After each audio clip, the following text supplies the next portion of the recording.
Subbireddy sir.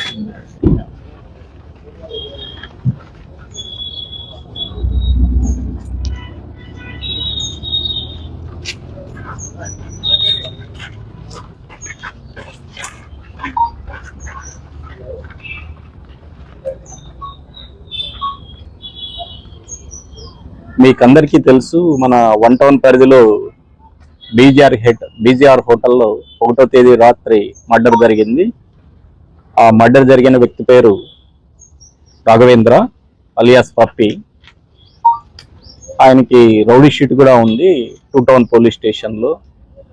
మీకందరికీ కూడా తెలిసి ఉంటుంది, 2014 అంతకు ముందు ఇక్కడ సునీల్ గ్యాంగ్, దానికి ప్యారలల్ గా పప్పి గ్యాంగ్ అనేది ఒకటి ఉండేది. ఈ చనిపోయిన వ్యక్తి ఆ పప్పి గ్యాంగ్ కి నాయకుడు.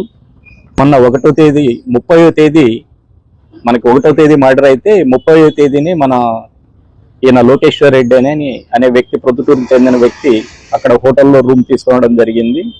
హోటల్ రూమ్ తీసుకొని మళ్ళీ 1వ తేదీ రాత్రి ఈ సునీల్, ముజీబు వీళ్ళంతా కలిసి తాగుతునేటప్పుడు ఈ చనిపోయిన వ్యక్తి ఈ లోకేశ్వర్ రెడ్డికి ఫోన్ చేయడం జరిగింది.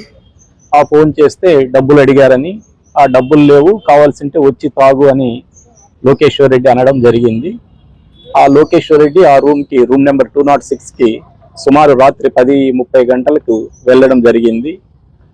వారు ఇంకా అప్పటి నుంచి నలుగురు కలిసి తాగుతూ చిన్న చిన్న విషయాల్లో మాట పెరిగి ఒకరికొకరు కొట్టుకోవడం జరిగింది. లోకేశ్వర్ రెడ్డి మరి ఈ చనిపోయిన రాఘవేంద్ర. ఆ ఘటనలో ఈ లోకేశ్వర్ రెడ్డి అతన్ని ఈ తాగుతున్న లిక్కర్ బాటిల్తో తల మీద కొట్టడం జరిగింది. కింద పడిపోయిన వ్యక్తిని ఈ లోకేశ్వర్ రెడ్డి వీళ్ళు ఈ గొంతు పిసికి చంపేయడం జరిగింది. తర్వాత దర్యాప్తులో భాగంగా ఈ ముద్దాయిల్ని గుర్తించడం జరిగింది. మనకు తొలుతైతే ఈ హత్య కావించబడ్డ వ్యక్తి పేరు కూడా తెలియదు. తర్వాత దర్యాప్తులోను అక్కడ ఉన్న సీసీ ఫుటేజెస్ను వీటి ఆధారంగా హత్య గావించబడిన వ్యక్తి ఎవరు అని, ఆ రూమ్కి ఎవరెవరు వచ్చారని పరిశీలించడం జరిగింది.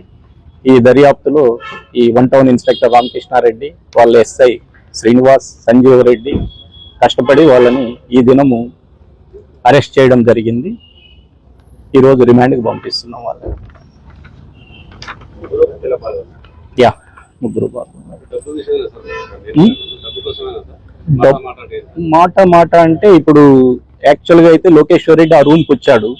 రూమ్కి వచ్చే టైంకి లోకేశ్వర్ రెడ్డి కాదు, ఈ చనిపోయిన వ్యక్తి రాఘవేంద్ర రూమ్కి వచ్చినప్పటికి లోకేశ్వర్ రెడ్డి, ముజీబు, సునీల్ ఆల్రెడీ ఉన్నారు మార్నింగ్ నుంచి. అక్కడ మార్నింగ్ నుంచి ఉన్నప్పుడు ఈ చనిపోయిన వ్యక్తి ఫోన్ చేస్తే రూమ్కి రమ్మన్నాడు.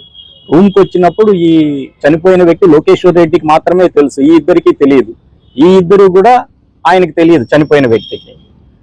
అప్పుడు ఈ ముజీబ్ను ఉద్దేశించి వీడెవుడు అనడము, కొద్దిగా ఆల్రెడీ తాగి ఉన్నాడు కాబట్టి వీడెవుడు అంటే వీడు పలానా అంటే ఆబా వీడేం పెద్ద పుడింగి అనడము, ఇట్లా మాట పెరగడం. సునీల్ను వీడెవుడు అనడము, తర్వాత అలా మాట్లాడొద్దంటే నీదేంటి నిన్ను కూడా కొడతానని లోకేష్ రెడ్డిని అనడము.